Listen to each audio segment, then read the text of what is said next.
أعوذ بالله السميع العلي العظيم من الشيطان اللعين الرجيم. الله الرحمن الرحيم.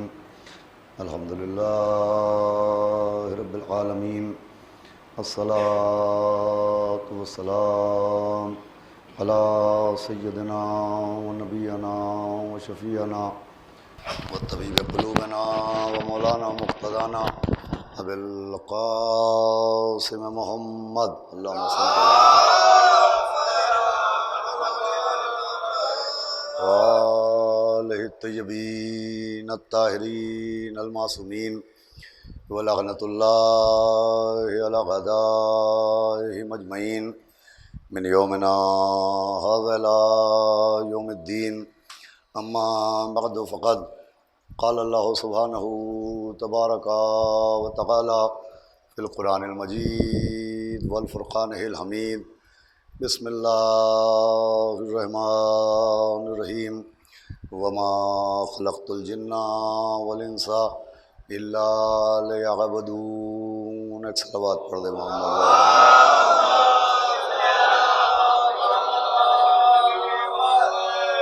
حضرات عزاداران سرکار سید الشہداء اور ماتم داران و پرساداران اسیران کربلا بطفیل چہاردہ معصومین علیہ السلام اور خصوصاً بتائید معصوم عالم حضرت بطول بنت رسول جناب فاطمۃ الزہرا سلام اللہ علیہا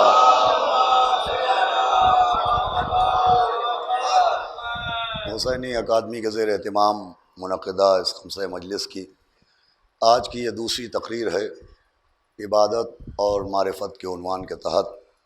کل سے اس عنوان کے ذیل میں گفتگو کا آغاز ہوا اور میں نے آپ کے سامنے قرآن مجید کی جس مشہور و معروف آیہ کریمہ کی تلاوت کرنے کا شرف حاصل کیا. اس آیت میں خداوند عالم نے مقصد حیات انسانی عبادت کو قرار دیا کہ ہماری آپ کی خلقت، ہم کو آپ کو جو حیات ملی ہے، یہ جو پیکر ملا ہے، یہ آنکھیں و بصارت ملی ہے، یہ کان و سماعت ملی ہے، یہ زبان و گویائی ملی ہے، یہ دل و دھڑکن ملی ہے، یہ دماغ و فکر ملی ہے، یہ صرف و صرف اللہ کی عبادت کے لیے ہے. اللہ نے جو ہمیں خلق کیا وہ اپنی عبادت کی غرض سے اور اپنی عبادت کے مقصد کے تحت خلق کیا. لیکن عزیزان گرامی، احادیث معصومین کے مطابق عبادت جو اللہ کی بارگاہ میں قابل قبول ہوتی ہے، عبادت جو انسان کے درجات کو بلند کرتی ہے، عبادت جس کا روز انسان کو اجر و ثواب ملے گا، وہ اصل عبادت وہ ہوتی ہے جو معرفت کے ساتھ انجام دی جائے. اس لیے کہ بغیر معرفت کے عبادت قابل قبول نہیں ہوتی. اگر معرفت نہیں ہے تو عبادت عبادتاً نہیں ہوگی بلکہ عبادت عادتاً ہوگی. عادت والی عبادت اور ہے اور معرفت والی عبادت اور ہے. جب تک عبادت کے ساتھ معرفت نہ ہو کہ اللہ کی معرفت، پیغمبر اسلام کی معرفت، ائمہ معصومین علیہ السلام کی معرفت، تب تک عبادت قابل قبول نہیں ہے. دیکھیے، عبادت کے ساتھ معرفت کی اتنی ضرورت ہے کہ بہت سی دعائیں ہیں جو ہم آپ نمازوں میں پڑھتے ہیں. انہی دعاؤں میں ایک دعا ہے جو دعائے معرفت کہلاتی ہے. جب آپ اس دعائے معرفت، مختصر سی دعا ہے، جب آپ اس کا ترجمہ پڑھیں، اس کا ٹرانسلیشن پڑھیں، تو اس کا آغاز یہاں سے ہوتا ہے کہ اللہم عرفنی نفسوں کا، کہ اللہ تو مجھے اپنی معرفت عطا کر. اللہم عرفنی نفسوں کا، یا اللہ تو اپنی معرفت عطا کر. اس لیے کہ اگر مجھے تیری معرفت نہ ہوگی تو تیرے رسول کی معرفت حاصل نہیں ہوگی. غور سے سنیے گا، یہ پہلا فقرہ ہے کہ اللہم عرفنی نفسوں کا، یا اللہ تو مجھے اپنی معرفت عطا فرما. اس لیے کہ اگر تیری معرفت نہیں ہوگی تو مجھے تیرے رسول کی معرفت حاصل نہیں ہوگی. پھر دوسرا فقرہ ہے کہ اللہم عرفنی رسولک، کہ اللہ تو اپنے رسول کی معرفت عطا کر. اس لیے کہ اگر مجھے تیرے رسول کی معرفت نہیں ہوگی تو تیری حجت کی معرفت نہیں ہوگی. حجت یعنی امام کی معرفت حاصل نہیں ہوگی۔ یہ دوسرا فقرہ ہے کہ اپنے رسول کی معرفت عطا کر، اس لیے کہ اگر رسول کی معرفت نہیں ہوئی تو تیری حجت کی معرفت نہیں ہوگی۔ اب تیسرا و آخری فقرہ ہے کہ اللہم عارفنی حجتوں کا، اے اللہ تو مجھے اپنی حجت یعنی امام کی معرفت عطا کر۔ اب اس فقرے کے بعد جو فقرہ ہے وہ قابل غور ہے۔ دیکھیے پہلا فقرہ ہے کہ اللہ تو اپنی معرفت عطا کر، اس لیے کہ اللہ کی معرفت نہ ہونے کا نتیجہ کیا ہوگا کہ رسول کی معرفت نہ ہوگی۔ دوسرا فقرہ یہ ہے کہ رسول کی معرفت عطا کر، اس لیے کہ اگر تیرے رسول کی معرفت نہیں ملے گی تو نقصان کیا ہوگا کہ تیری حجت کی معرفت نہیں حاصل ہوگی۔ اب آخری فقرہ ہے اللہم عارفنی حجتوں کا، کہ اللہ تو اپنی حجت یعنی امام کی معرفت عطا کر، اس لیے کہ اگر تیری حجت کی معرفت نہیں ہوگی تو میں گمراہ ہو جاؤں گا۔ صلوات بھیجے محمد و آل محمد۔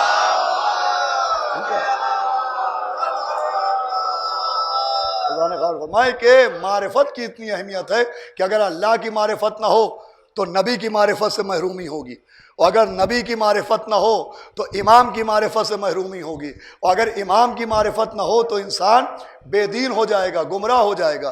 عزیزان گرامی سب سے اہم ہے معرفت۔ آخری فقرہ کیا تھا کہ اگر امام کی معرفت نہیں ہوگی تو میں گمراہ ہو جاؤں گا۔ گمراہی کا مطلب بے دین ہو جاؤں گا، دین سے خارج ہو جاؤں گا۔ اس کا مطلب معرفت نہ ہونا صرف ثواب میں کمی کا سبب نہیں بنتا۔ بھئی فقرہ غور سے سنیے گا، معرفت کا نہ ہونا صرف ثواب میں کمی کا سبب نہیں ہوتا، دین سے خارجے کا سبب ہوتا ہے، کافر ہونے کا سبب ہوتا ہے۔ اگر معرفت نہیں ہوتی تو انسان بے دین ہو جائے گا، امام کی معرفت نہیں ہوگی تو انسان گمراہ ہو جائے گا، کافر ہو جائے گا۔ آپ اس کی دلیل پوچھے تو دلیل یہ ہے کہ ابلیس کی جو اعلان کفر ہو رہا ہے، ابلیس کا جو کفر کا اعلان ہو رہا ہے کہ کانا من الکافرین، تو یہ جو ابلیس کافر قرار دیا گیا تو کیا عبادت کی محرومی کی وجہ سے کافر ہوا؟ بھائی دولت عبادت تو اتنی تھی کہ عبادت کی سیڑھی لگا کے زمین سے آسمان پر پہنچ گیا۔ صلوات بھیجے محمد و آل محمد۔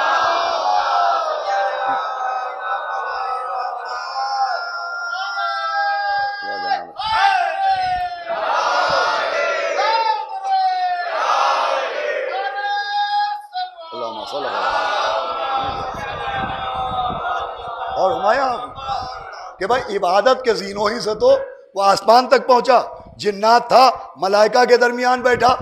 تو ابلیس جو کافر ہوا ہے وہ عبادت نہ ہونے کی وجہ سے کافر نہیں ہوا ہے، معرفت نہ ہونے کی وجہ سے کافر ہوا ہے۔ بھائی ابلیس عبادت سے محروم نہیں تھا، عبادت معرفت سے محروم تھا، ابلیس معرفت سے محروم تھا، معرفت سے دور تھا۔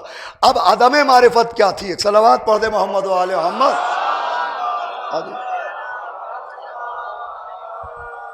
اب معرفت سے محرومی کا ثبوت کیا ہے؟ ابلیس عبادت سے دور نہیں تھا، یہ جملہ آپ نے غور سنا، وہ معرفت سے محروم تھا، معرفت سے دور تھا، اسے معرفت نہیں تھی۔ دیکھیے اللہ تو اللہ، وحدت تو وحدت، اللہ کی صفتیں تو اللہ کی صفتیں، اسے خود اس سجدے کی معرفت نہیں تھی جس سجدے کا حکم اللہ نے جاری فرمایا کہ جب میں آدم کے پیکر میں روح ڈالوں تو تم سب کے سب سجدے میں گر جانا۔ اس نے اس سجدے تک کی معرفت حاصل نہیں کی، اس نے پہچانا ہی نہیں، اسے معرفت ہی نہیں تھی کہ یہ جو آدم کو سجدہ کروایا جا رہا ہے اس کا ریزن کیا ہے، اس کا سبب کیا ہے۔ بھائی ابلیس یہ سمجھا کہ آدم کو جو سجدہ کروایا جا رہا ہے وہ مٹی کی وجہ سے، اسی لیے اس نے کہا کہ تو نے مجھے آگ سے بنایا اور ان کو خاک سے بنایا، مٹی سے بنایا۔ اس کا یہ فقرہ بتا رہا ہے کہ اسے سجدہ آدم تک کی معرفت نہیں تھی، وہ یہ سمجھا کہ آدم کو سجدہ مٹی کی وجہ سے ہے۔ علماء نے لکھا جو آدم کو سجدہ تھا وہ مٹی کی وجہ سے نہیں تھا، اس مٹی کے محل میں پنجتن کے انوار کی وجہ سے۔ صلوات پڑھے محمد و آل محمد۔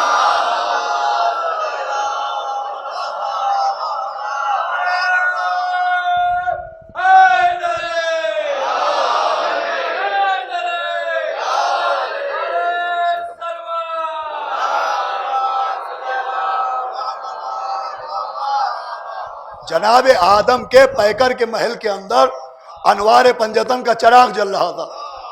تو وہ جو حکم دیا گیا تھا وہ مٹی کی وجہ سے نہیں دیا گیا تھا، وہ انوار پنجتن کی وجہ سے تھا. تو ابلیس کی معرفت کی کمی کا ثبوت یہ ہے کہ اس نے مٹی کو دیکھا، انوار پنجتن کو نہیں دیکھا. اس نے آدم کے ظاہر کو دیکھا، آدم کے باطن کو نہ دیکھا. بھائی دیکھیں، معرفت کی ایک کمی کی دلیل یہ بھی ہوتی ہے کہ ظاہر کو دیکھا جائے اور باطن کو نہ دیکھا جائے. یہ بھی معرفت نہ ہونے کی دلیل ہے. بھائی معرفت کا تقاضا یہ ہے کہ ظاہر کے ساتھ ساتھ باطن کو بھی دیکھا جائے. جو آنکھوں سے نظر آ رہا ہے اس کے ساتھ ساتھ بصیرت سے بھی دیکھا جائے. بھائی ظاہر کے ساتھ باطن کی معرفت بھی ضروری ہے. آج شب جمعہ ہے، آپ نے مولا حسین کی زیارت پڑھی ہوگی اور زیارت میں یہ فقرہ آپ کے لبوں پر آیا ہوگا کہ السلام علیکم علی ارواحکم وعلی اجسامکم، کہ آپ کے جسموں پر سلام، آپ کے اجساد پر سلام، علی شاہدکم علی غائبکم. پھر آخری فقرہ ہوگا علی ظاہرکم وعلی باطنکم، کہ آپ کے ظاہر پر سلام اور آپ کے صلوات بھیجے محمد علیہ.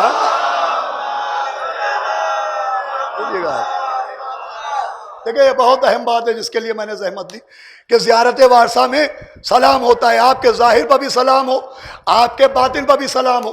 اب ظاہر کیا ہے، باطن کیا ہے؟ بھائی ظاہر کے ساتھ ساتھ باطن کی معرفت ہونا یہی اصل معرفت ہے. ظاہر کے ساتھ ساتھ باطن کو پہچاننا. ظاہر کیا ہے، باطن کیا ہے؟ بھائی دیکھیں جتنی بھی اشیاء ہیں ان میں ظاہر بھی ہوتا ہے اور ان کا باطن بھی ہوتا ہے. آپ حروف کو دیکھیں، الفابیٹس کو دیکھیں، تو جب آپ حروف کو دیکھیں گے تو ہر حرف میں ایک ظاہر بھی ہوگا اور ہر حرف کا ایک باطن بھی ہوگا. آپ کاغذ کے اوپر الف لکھیے تو جب آپ کاغذ پر الف لکھیں گے تو ظاہر ایک حرف نظر آئے گا. بھائی جب آپ لکھیں گے کاغذ پر الف تو صرف ایک حرف نظر آئے گا. تو الف کا ظاہر کیا ہے کہ ایک حرف نظر آئے. لیکن جب آپ غور کیجئے گا تو الف کے اندر ایک لام بھی چھپا ہے، ایک فے بھی چھپی ہے. توجہ فرمائیں گے آپ، جب آپ الف کو پڑھیں گے تو ایک لام کی آواز بھی آئی اور ایک فے کی آواز بھی آئی. جب آپ میم لکھیے، توجہ فرمائیے گا آپ، جب آپ کاغذ پر میم لکھیے تو صرف ایک حرف ہے میم، لیکن میم کے اندر ایک یہ بھی ہے اور ایک اور میم بھی ہے. صلوات بھیجے محمد صلی اللہ علیہ وسلم.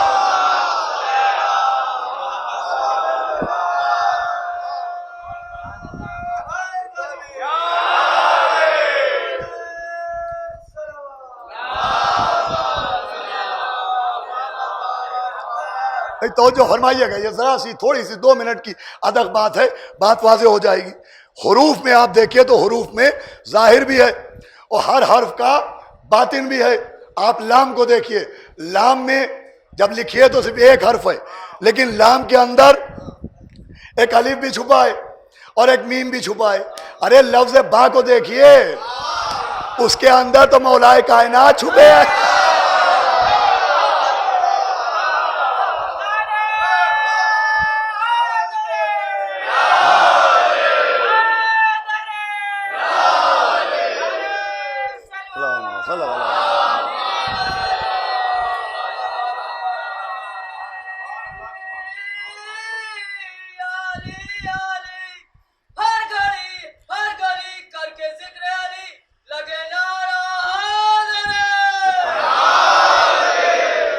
بھی پڑھ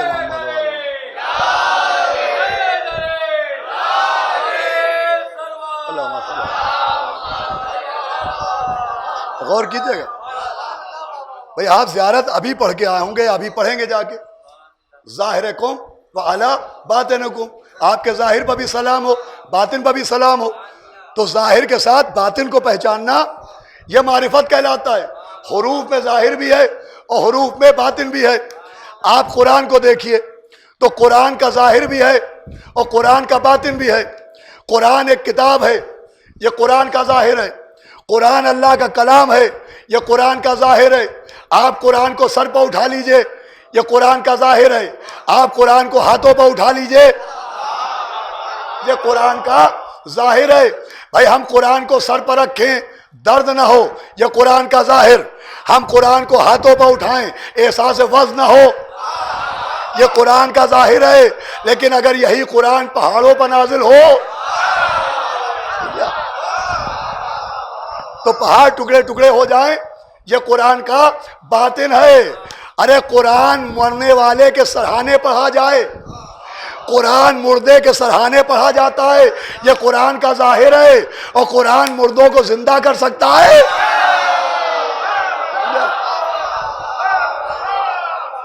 یہ قرآن کا باطن ہے. ایک صلوات پڑھے محمد والے ہم.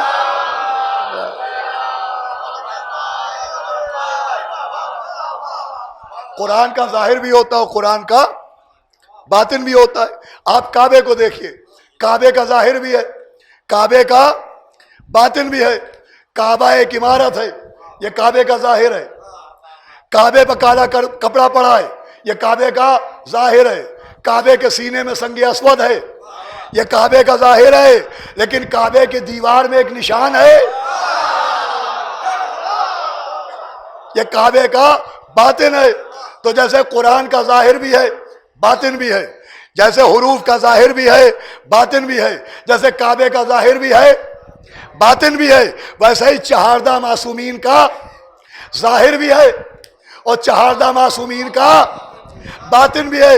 لوگ کہتے ہیں کہ مولا علی کے فضائل پڑھے جاتے ہیں, باقی معصوموں کے فضائل نہیں پڑھے جاتے. مجھ سے سنیے اتنے مختصر فضائل آپ نے اب تک نہ سنے ہوں گے. میں ایک مجلس میں 14 کے 14 معصوموں کے فضائل آپ کو سناتا ہوں. شرط آپ کی توجہ ہے, ایک باواز بلند صلوات پڑھے محمد.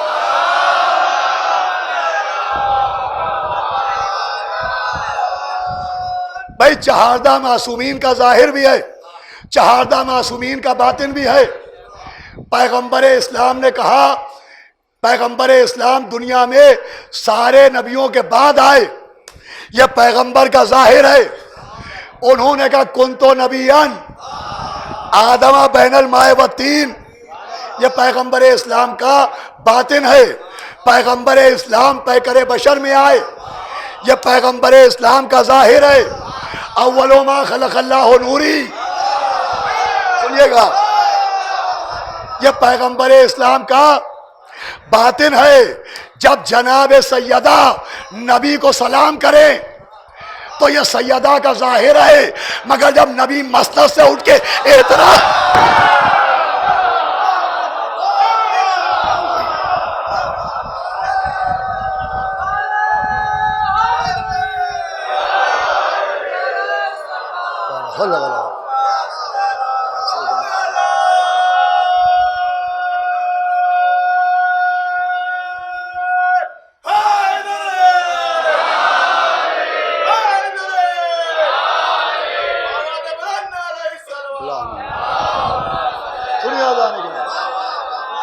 بھئی اب ایک ایک جملہ بہت غور سنیے گا. جب سیدہ نبی کو سلام کریں تو یہ سیدہ کا ظاہر ہے. جب نبی مسند سے اٹھ کے سیدہ کا احترام کریں تو یہ سیدہ کا باطن ہے. بھائی سیدہ نبی کی بیٹی ہیں, یہ سیدہ کا ظاہر ہے. نبی کہہ رہے سیدہ اپنے باپ کی ماں ہے.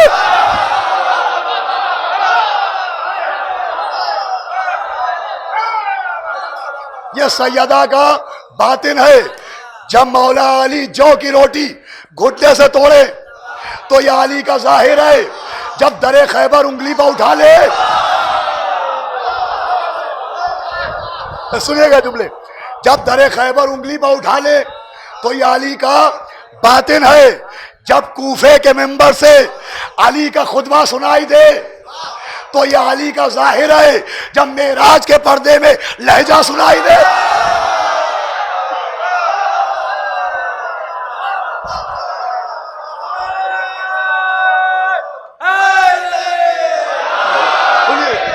یہ مولا علی کا باطن ہے. یہ جملہ چاہے جیسے سنیے گا. بھائی مولا علی جب کوفے کے یتیموں میں روٹیاں تقسیم کرے تو یہ علی کا ظاہر ہے. لیکن جب میدان قیامت میں جنت و جہنم تقسیم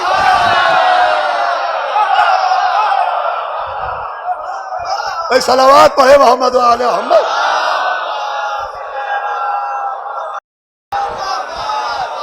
اب دیکھیں میں واقعات نہیں پڑھوں گا، میں اشارہ کروں گا. پڑھنا میرا کام ہے، سمجھنا آپ کا کام ہے.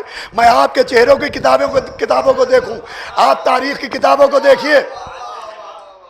بھائی مولا علی یتیموں میں روٹیاں بانٹیں یہ ظاہر ہے، روز محشر جنت و جہنم بانٹیں یہ باطن ہے.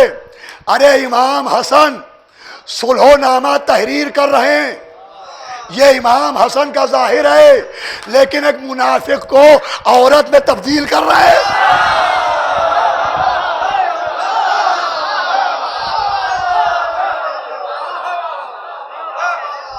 یہ مولا حسن کا باطن ہے.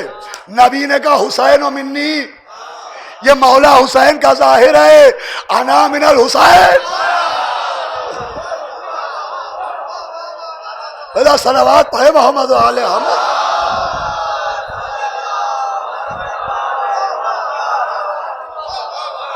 انا من الحسین، یہ مولا حسین کا باطن ابھی مصائب نہیں ہے. چاہے جیسے سنیے گا، جب مولا حسین مسجد کے فرش پر بیٹھ کے قرآن پڑھیں تو یہ مولا حسین کا ظاہر ہے، مگر جب نو کے نیزہ پر قرآن پڑھے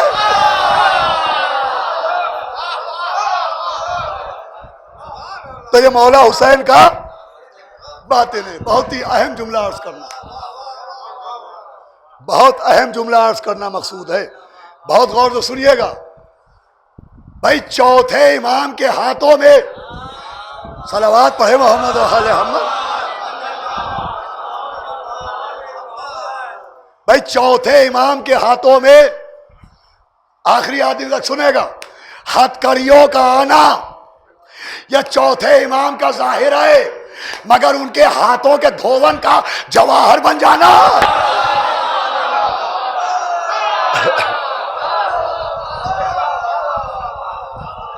غور فرما رہے ہیں کہ نہیں آپ؟ یہ ان کا باطن ہے. پانچویں امام کو ہم امام کہہ کے سلام کریں یہ ان کا ظاہر ہے. نبی جابر کے ذریعے پانچویں امام کو سلام بھجوائیں یہ پانچویں امام کا باطن ہے. چھٹے امام کو ہم صادق کہیں یہ ان کا ظاہر ہے، لیکن ابو حنیفہ صادق کہے یہ ان کا باطن ہے.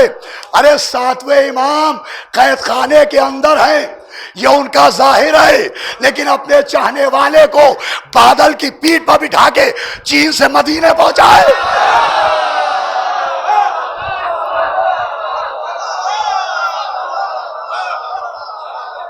صلوات پڑھے محمد و آل محمد.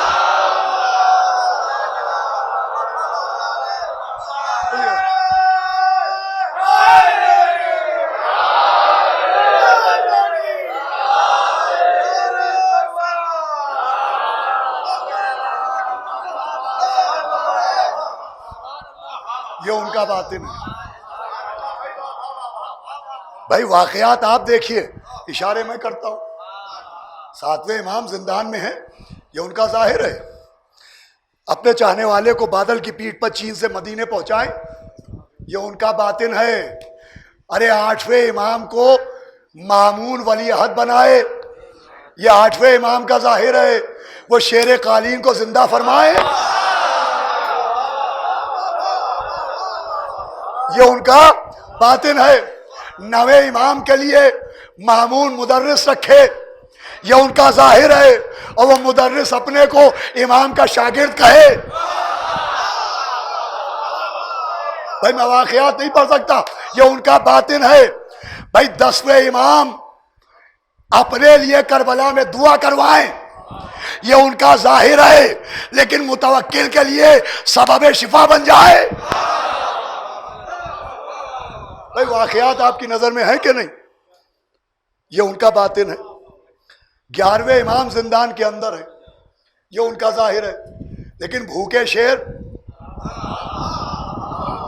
ان کے قدموں پر سجدہ کر رہے ہیں یہ ان کا باطن ہے. اب اس سلسلے کا یہ سب سے آخری اور سب سے قیمتی جملہ، چاہے جیسے سنیے گا. بھائی آخری امام کا لقب قائم ہے. بھائی جملہ سنیے گا، آخری امام کا لقب قائم ہے یہ ان کا ظاہر ہے، اور ان کی وجہ سے دنیا قائم ہے.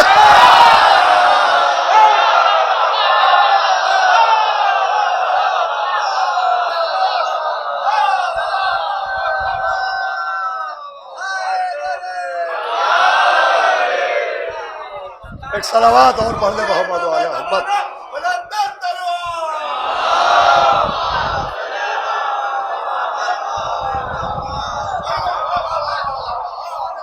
یہ ان کا باطن.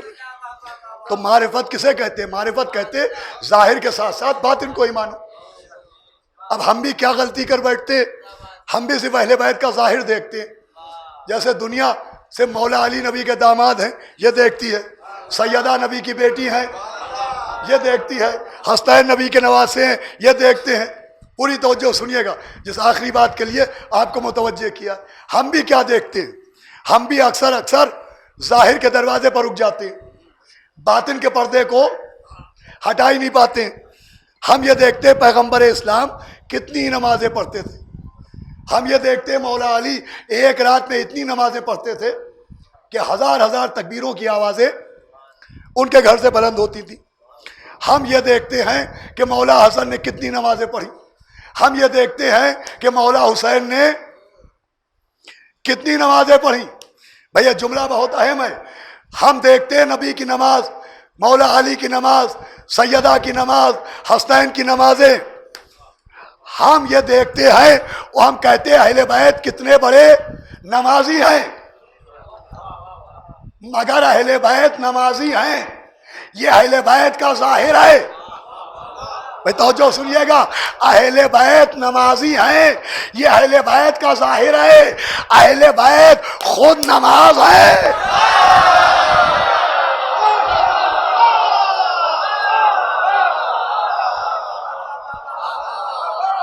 صلوات پڑھے محمد وعلی محمد.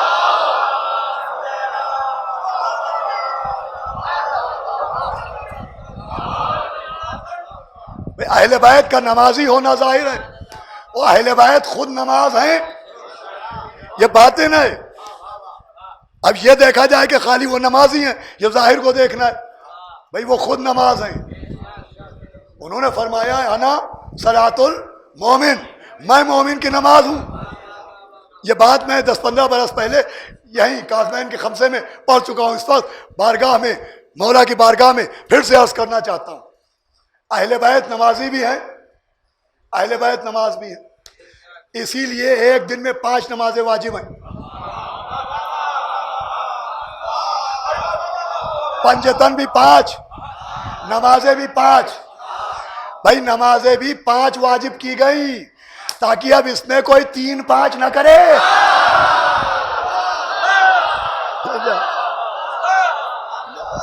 تو جو فرمائیے گا 5 نمازیں پنجتن سے منسوب ہیں. اب علماء نے لکھا کہ کون سی نماز کس معصوم سے منسوب ہے. علماء نے جو لکھا ہے وہ میں سنا رہا ہوں. کون سی نماز پنجگانہ میں کس معصوم سے منسوب ہے میں پڑھ چکا ہوں یہاں 10-15 برس پہلے، اور بڑی تفصیل سے میں نے نماز پہ پڑھا تھا. اور میں نے یہ بھی پڑھا تھا کہ کوئی یہ نہ کہے کہ نماز نہیں پڑھتے. ارے نماز بھی پڑھتے ہیں، نماز پر بھی پڑھتے ہیں. صلوات بھیجے محمد علیہ محمد. سنیے اذان گرامی، کون سی نماز کس پنجتن کی کس فرض سے منسوب ہے. علماء نے لکھا الظہر هو المحمد، الظہر هو المحمد، والعصر هو العلی، المغرب هي فاطمہ، العشاء هو الحسن، والفجر هو الحسین. صلوات پڑھ دے محمد وعلی محمد.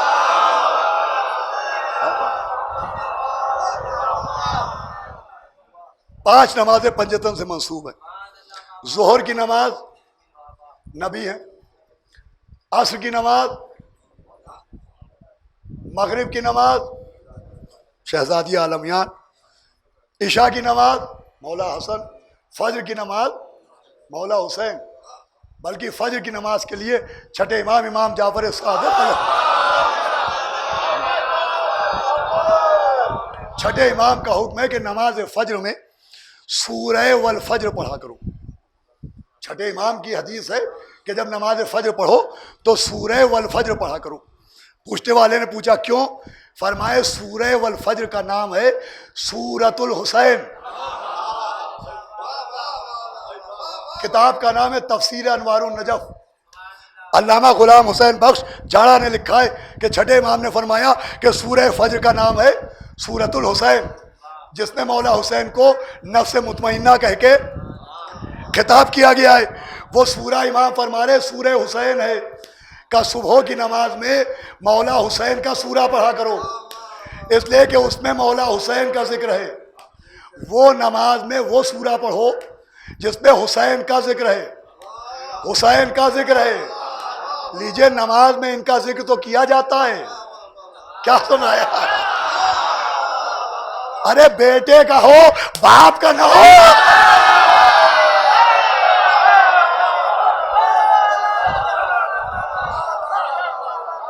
صلوات پڑھے محمد وعلی محمد. سنیں آزادی کے راجے سورہ والفجر. ظہر کی نماز ہے نبی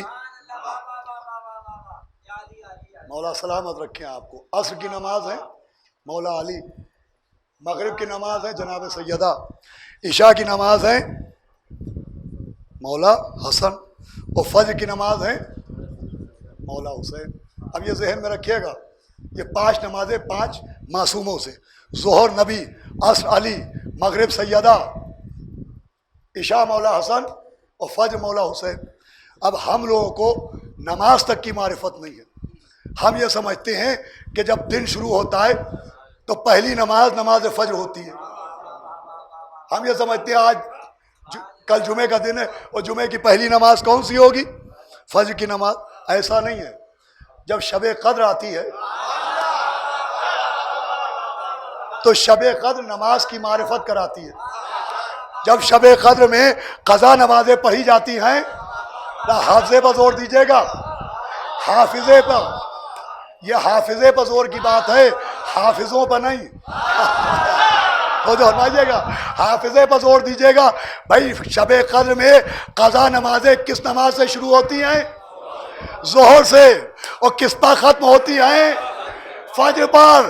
اس لیے کہ پنجتن کی فہرست نبی سے شروع ہوتی ہے. مولا حسین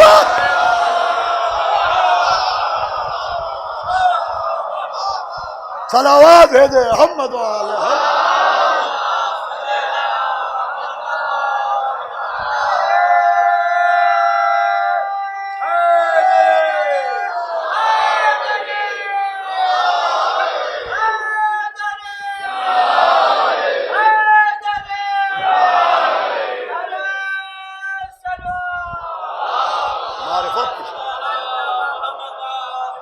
اہل بیت نمازی بھی ہیں، اہل بیت نماز بھی ہیں. ان کے ظاہر کے ساتھ ان کا باطن سمجھنا ضروری ہے. خود قرآن میں نے آغاز گفتگو میں عرض کیا تھا کہ ظاہر بھی ہے باطن بھی ہے. امام جعفر صادق علیہ الصلوۃ والسلام نے فرمایا کہ جو قرآن کے ظاہر پر ایمان رکھے اور باطن کو نہ مانے وہ بھی کافر ہے. حدیث امام سنیے گا، جو ظاہر کو مانے اور باطن کو نہ مانے وہ بھی کافر ہے، اور جو باطن کو مانے اور ظاہر کو نہ مانے وہ بھی کافر ہے. تو جو اہل بیت کو نماز مانے نمازی نہ مانے وہ بھی کافر ہے. جو صرف نمازی مانے نماز نہ مانے. صلوات پڑھ دے محمد وعلی. بس اللہ نے گرامی، یہ ہے حقیقت اہل بیت کا ایک ادنا سا ثبوت. معرفت کا مطلب یہ ہے کہ عبادت کے ساتھ معرفت ہو کے جو ہم پڑھ رہے ہیں یہ ہے کیا، یہ جو مصلی پر ہم کر رہے ہیں یہ کیا ہے، اس کی معرفت ہو. جب عبادت کے ساتھ معرفت ہوگی تو عبادت قابل قبول ہوگی. اسی لیے ہر فرقہ مانتا ہے کہ اگر نماز میں اہل بیت پر صلوات نہ پڑھی جائے، درود نہ بھیجی جائے تو نماز نہیں ہے. ارے جن کے درود میں اتنا وزن ہو ان کے وجود کو تولنے والی ترازو کہاں ہے؟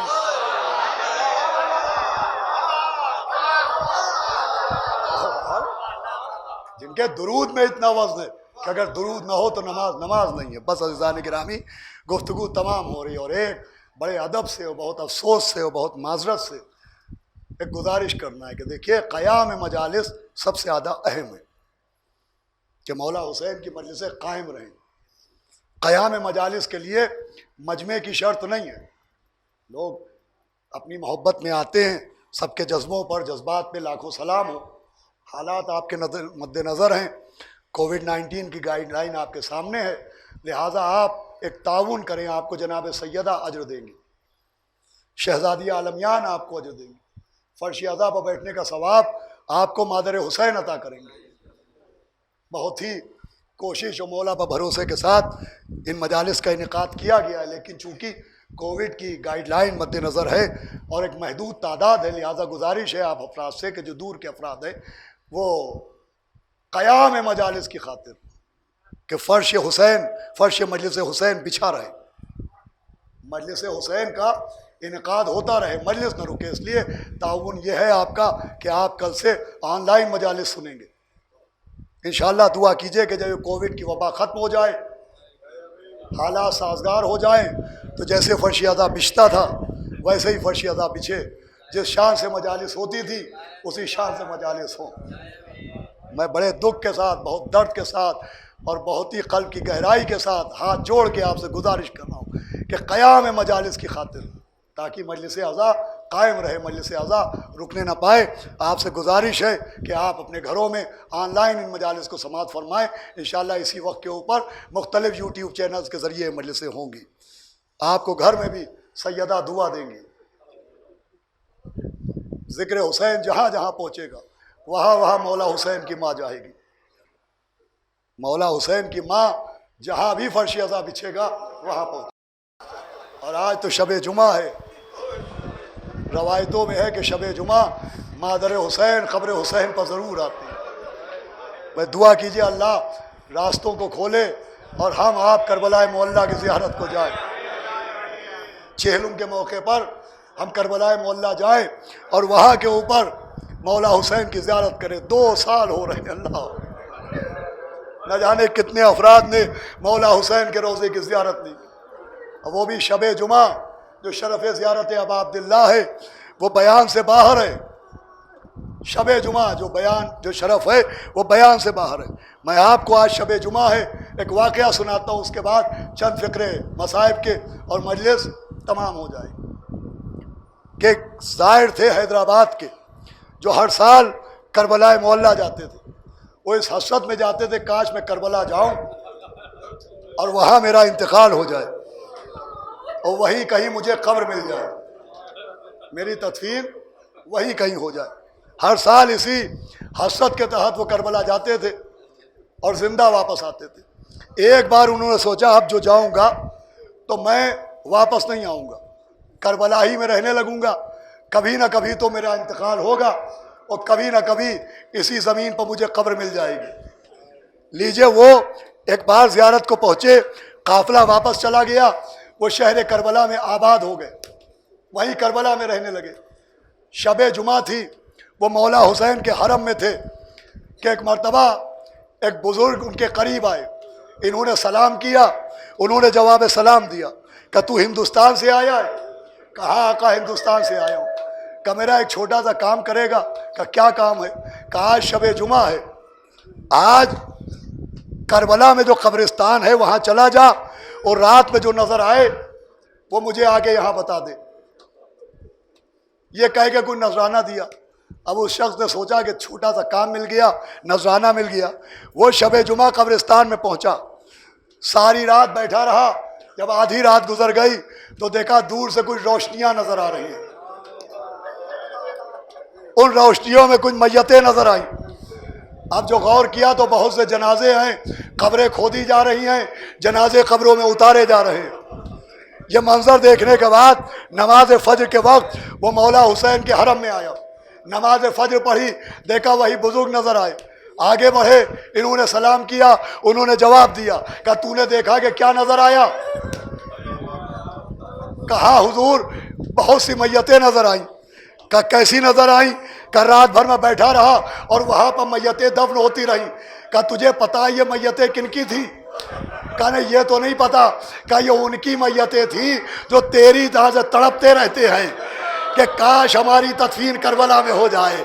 ارے کاش جہاں زہرا کا بھرا گھر اجڑ گیا، جہاں مولا حسین کے سوکھے گلے پر خنجر چلا. آواز بلند ہے آپ. ان کی حسرت تھی، لہذا ان کا انتقال ان کے وطن میں ہوا. لیکن چونکہ ان کی حسرت تھی لہذا اللہ نے انعام دیا کہ انتقال ان کا گھر میں ہوا، لیکن ان کی تدفین زمین کربلا پر ہو گئی. یہ کہنے کے بعد جملہ سنیے گا، ان بزرگ نے کہا اب تو بھی اپنے وطن چلا جا اور یقین رکھ کہ تیرا انتقال تیرے وطن میں ہوگا مگر قبر کربلا میں بنے گی. انہوں نے ہاتھ جوڑے، کہا مجھ سے واپس جانے کو کیوں کہہ رہے ہیں؟ کہا اس لیے کہہ رہا ہوں کہ تیرے گھر میں تیری بیٹی جوان ہو گئی ہے. بھائی جملہ سنیے گا، کہ تیری بیٹی جوان ہو گئی ہے اور رو رو کے کہتی ہے اے آقا میرے بابا کو بھیج دو، میرے بابا کو بھیج دو، میرے بابا کو. ماشاءاللہ ماشاءاللہ، آوازیں بلند ہو گئے. میرے بابا کو بھیج. میں کہوں گا اے قتیل ماریا، اے ذبیح نینوا، اے سیدہ کے نور نظر، اے علی کے لخت جگر، دوسرے کی بیٹی کا رونا گوارا نہ ہوا؟ ہائے جب شام غریبہ سکینہ آواز دے رہی ہوگی ارے بابا.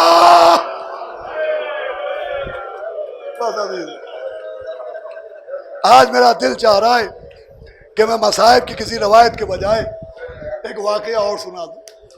اس لیے کہ بی بی سکینہ کا ذکر آیا،